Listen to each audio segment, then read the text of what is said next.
안녕하세요. 우리 어린이들 잘 지냈습니까? 비가 많이 오네요.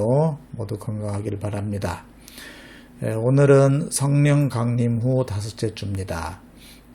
오늘 말씀을 전할 텐데요. 제목은 하나님의 마음입니다.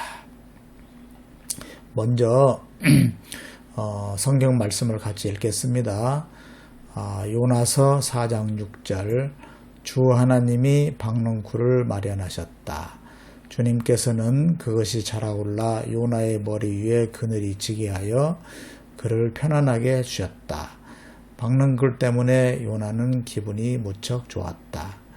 그러나 다음날 동이 틀 무렵 하나님이 벌레를 한 마리 마련하셨는데 그것이 박농쿨을 쏠아버리니 그 식물이 시들고 말았다. 네, 계속해서 8절입니다. 해가 뜨자 하나님이 찌는 듯이 뜨거운 동풍을 마련하셨다. 햇빛이 요나의 머리 위로 내리쬐니 그는 기력을 잃고 죽기를 자청하면서 말하였다. 이렇게 사느니 차라리 죽는 것이 더 낫겠습니다. 하나님께서 요나에게 말씀하셨다. 박농쿨이 죽었다고 내가 이렇게 화를 내는 것이 옳으냐? 요나가 대답하였다. 옳다뿐이겠습니까? 저는 화가 나서 죽겠습니다. 주님께서 말씀하셨다. 내가 수고도 안 했고 내가 키운 것도 아니며 그저 하룻밤 사이에 자라났다가 하룻밤 사이에 죽어버린 이 식물을 내가 그처럼 아까워하는데 하물며 좌우를 가릴 줄 모르는 사람들이 12만 명도 더 되고 짐승들도 수없이 많은 이 큰 성읍 니느웨를 어찌 내가 아끼지 않겠느냐. 아멘. 네, 오늘은 요나서를 한번 생각해 보려고 그래요. 요나서는 하나님께서 요나를 부르신 이야기를 하고 있습니다. 하나님께서 이제 선지자 요나를 불렀다고 하는데요. 요나를 불러서 그 옆에 나라 니느웨라는 곳에 가서 심판을 외쳐라. 왜냐하면 니느웨 사람들이 죄를 많이 졌기 때문에 이대로 계속 죄를 짓고 하면은 40일 후에 니느웨가 망할 것이다. 이렇게 심판을 외치라고 했어요. 그런데 요나는 니느웨에 가는 것을 싫어했어요. 그래서 요나가 다시스라고 하는 나라로 도망을 갑니다. 다시스는 지금의 스페인이라고 하는 나라예요. 도망가려고 이제 배를 탔어요. 배를 타고 이제 도망을 갑니다. 그런데 큰 풍랑이 일어났어요. 그래서 이제 사람들이 알아보니까 이 요나라고 하는 사람이 하나님의 명령을 거부하고 다시스로 도망간다는 것을 알게 됐어요. 그래서 요나를 그냥 배에서 바다로 던져버렸습니다. 그러자 이제 풍랑이 가라앉고 그때 이제 큰 물고기가 요나를 삼켰다고 해요. 그리고 나서 나중에 요나를 이제 토해냈습니다. 큰 물고기가 요나를 삼키고 토해냈어요. 그리고 이제 요나는 결국 니느웨로 가서 심판을 외쳤어요. 그러자 니느웨 사람들은 회개했습니다. 오늘 말씀은 이제 니느웨가 그렇게 회개하고 난 후에 요나가 니느웨 성을 바라보면서 이렇게 초막을 쳐놓고 그러고 있는데 하나님께서 박농쿨을 자라게 하셨어요. 그래서 박농쿨 그늘에서 쉬니까 시원하고 좋았어요. 그런데 하나님께서 벌레를 보내가지고 이 벌레가 박농쿨을 쏠아버렸어. 갉아먹은 거죠. 그러니까 박농쿨이 말라버렸어요. 그러니까 요나가 뜨거워서 죽을 지경이잖아요. 그러니까 요나가 불평을 했어요. 왜 박농쿨이 잘 자라게 하지 않고 박농쿨을 말라 죽게 했느냐 하면서 하나님께 불평했다는 그런 이야기예요. 그러자 하나님께서는 니느웨를 사랑하시는 마음을 요나에게 말씀하셨어요. 오늘 말씀인데요. 다시 한번 읽겠습니다. 주님께서 말씀하셨다. 내가 수고하지도 않았고 내가 키운 것도 아니며 그저 하룻밤 사이에 자라났다가 하룻밤 사이에 죽어버린 이 식물을 내가 그처럼 아까워하는데 하물며 좌우를 가릴 줄 모르는 사람들이 12만 명도 더 되고 짐승들도 수없이 많은 이 큰 성읍 니느웨를 어찌 내가 아끼지 않겠느냐 이렇게 하면서 하나님께서 니느웨 사람들을 아낀다는 그 마음을 요나에게 말해주고 있습니다. 여기 보면은 요나는 굉장히 속이 좁은 사람이에요. 요나서를 쓸 때 그때 어떤 사람이 요나서를 썼는지는 모르지만 요나서를 쓴 분의 그 시대가 그랬어요. 그때 사람들은 이스라엘은 하나님께 특별한 민족이다. 그렇게 생각하고 그래서 이방인을 무시하고 유대인만 최고다 이렇게 생각하고 이방인은 사람 취급도 안 했어요. 그리고 우리 유대인만 구원받는다 이런 생각을 가지고 살았던 거예요. 그래서 여기에 나오는 그 요나라고 하는 인물은 이스라엘 사람이다. 이스라엘 사람을 대표한다. 그렇게 보면 되겠어요. 그래서 요나도 니느웨 사람들이 회개하는 것을 아주 안 좋게 생각했어요. 그래서 나만 구원받으면 되지. 나만 하나님의 사랑을 받으면 되지. 우리가 특별한 민족이다. 이렇게 생각을 하고 사는 그런 아주 속이 좁은 사람이었어요. 그런데 오늘 말씀에 보면 하나님의 마음이 나타나잖아요. 하나님은 어떤 마음을 갖고 계시는가요? 하나님은 모든 사람을 아끼시는 그런 마음을 갖고 계시는 분이에요.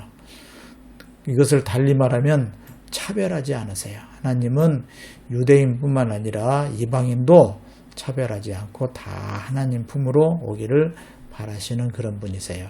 왜냐하면 하나님은 의로우신 분, 공의롭고 정의로우신 분이기 때문에 차별하지 않습니다. 이게 굉장히 중요해요. 우리가 하나님을 믿어서 의롭게 된다고 하잖아요. 그러면 우리는 차별하지 않아야 돼요. 자, 그런데 이 세상은 어떤가요? 이 세상에는 차별이 너무나 많아요. 정말 차별을 당하는 사람들은 너무나도 힘든 그런 세상입니다. 그래서 오늘 이 요나서를 통해서 우리에게 주시는 교훈은 무엇이냐면 하나님의 마음을 가지고 차별하지 말자입니다. 한번 따라서 해볼까요? 차별하지 말자. 우리는 차별하지 않아야 됩니다. 왜냐하면 차별을 받는 사람은 얼마나 괴롭겠어요. 그리고 누구를 또 차별하잖아요. 그러면 잠시는 기분이 좋을지 모르지만은 나중에 되돌아서 가만히 생각해 보면 자기도 괴로운 거예요. 그래서 차별을 받는 사람도 괴롭고 차별하는 사람도 괴로운 것이죠. 양심의 가책을 느낄 수도 있잖아요. 그런데 이 세상에는 보면 인종차별, 국가차별 이런 게 너무나 많아요. 그래서 이 사람은 아마 중국인인 것 같은데 전에 그 코로나 바이러스, 코비드가 많이 이렇게 막 일어났을 때 중국의 우한이라는 데서 이 코로나 바이러스 병이 생겼잖아요. 그러니까 중국 사람을 외국 사람들이 많이 차별을 했대요. 목사님의 손자들이 독일에 살고 있는데 중국 사람하고 한국 사람하고 모습이 비슷하잖아요. 그러니까 우리 손자들한테도 독일 사람들이 막 차이니스 하면서 손가락질하고 차별했다고 그래요. 차별받으면 안 좋잖아요. 그래서 손자들이 집에 와서 차별받았다고 속상해서 그랬는데 또 이런 일도 있었다고 그래요. 그 BTS라고 그 아이돌 그룹 있잖아요. BTS가 세계적으로 인기가 높아지니까 이게 한국 사람에 대해서 이렇게 독일 사람들이 좀 이렇게 높이 보는 그런 게 있었답니다. 그래서 어떤 영화에서도 무궁화 꽃이 피었습니다. 이런 오징어 게임이라는 영화 있었잖아요. 그 오징어 게임 그것을 독일 그 학교에 초등학교에 마당에서 아이들이 오징어 게임을 하고 또 무궁화 꽃이 피었습니다. 이런 거 게임들 하는데 우리 손주들이 한국 사람이니까 이렇게 지나가 운동장에 가면은 무궁화 꽃이 피었습니다. 이거 발음을 독일 사람들이 하기 어려우니까 그 발음하는 것도 알려달라고 그러고 그러면서 아주 한국 사람이라고 굉장히 높이 이렇게 대우를 해줬다고 그래요. 자, 차별을 받으면 얼마나 힘들어요. 근데 차별을 하지 않고 이렇게 우대를 해주면은 굉장히 기쁘잖아요. 그죠? 우리가 누구를 차별하면 안 됩니다. 또 종교 차별도 많이 있어요. 이 사람은 이제 이슬람 교인인가 본데요. 이슬람 사람들한테 막 차별하고 혐오하고 그런 것도 많이 있는데 우리가 종교가 다르다고 해서 차별하면 안 됩니다. 또 장애인도 차별하면 절대로 차별하면 안 돼요. 이렇게 장애가 있기 때문에 불편하잖아요. 여러 가지로 어려움도 많이 있잖아요. 그렇기 때문에 우리가 어떻게든지 도와줘야 됩니다.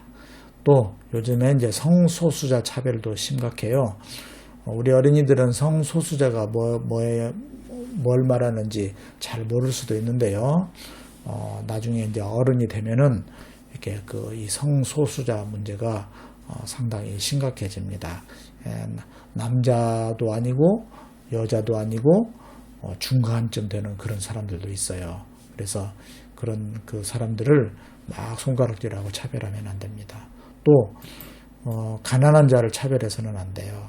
이 세상에는 자기가 열심히 살려고 노력을 하는데도 어쩔 수 없이 가난하게 되는 사람들이 있어요. 사업에 실패를 하기도 하고 몸이 아파서 또 돈을 잘 못 버는 경우도 있고 여러 가지로 가난하게 되는 사람들이 많이 있는데 이 가난한 자들을 차별하면 안 됩니다. 지금 유럽에 가면은 가난한 사람들을 위해서 여러 가지 좋은 제도를 많이 하고 있어요. 그래서 너무 부자도 없고 너무 가난한 사람도 없이 그렇게 하는 그런 세상을 유럽 사람들은 잘 만들어가고 있다고 합니다. 자, 이 말씀은 우리가 잘 아는 바울 사도님께서 갈라디아 교인들에게 편지에다가 쓴 글이에요. 한번 읽어보겠습니다. 유대 사람도 그리스 사람도 없으며 종도 자유인도 없으며 남자와 여자가 없습니다. 여러분 모두가 그리스도 예수 안에서 하나이기 때문입니다. 그러니까 유대 사람만 구원받는 것도 아니고 그리스 사람만 구원받는 것도 아니고 종도 자유인도 차별이 없고 남자와 여자가 차별이 없습니다. 왜냐하면 우리 모두가 그리스도 예수 안에서 하나이기 때문이다. 이렇게 바울 사도님이 가르쳐 줬습니다. 자, 따라서 우리는 하나님을 믿는 사람이기 때문에 절대로 차별을 하지 않아야겠습니다. 절대로 차별하지 맙시다. 그리고 모든 사람들이 다 하나님의 자녀고 백성이라는 사실을 잊지 말아야 합니다. 또 오늘 말씀에 보면 하나님은 사람을 아끼는 것은 물론이고 짐승까지도 아끼시는 분이라는 것을 알 수가 있어요. 그러니까 우리가 동물학대도 하면 안 됩니다. 자, 그래서 우리는 하나님의 마음을 알고 하나님의 뜻에 순종하는 우리 모든 어린이가 되도록 그렇게 기도합시다. 자, 기도하겠습니다. 이 기도문을 같이 읽도록 해요. 시작. 예수님, 하나님께서는 모든 사람을 다 아끼시는 분이라고 배웠습니다. 우리도 하나님의 자녀답게 하나님의 마음을 닮아서 사람을 차별하지 않고 서로 하나가 되도록 최선을 다하겠습니다. 예수님의 이름으로 기도합니다. 아멘. 네, 우리 어린이들 오늘도 말씀을 잘 들어줘서 고맙습니다. 장마철인데 모두 건강하도록 그렇게 운동도 하시고 건강하기를 바랍니다. 그러면 다음 주에 또 뵙겠습니다. 안녕히 계세요.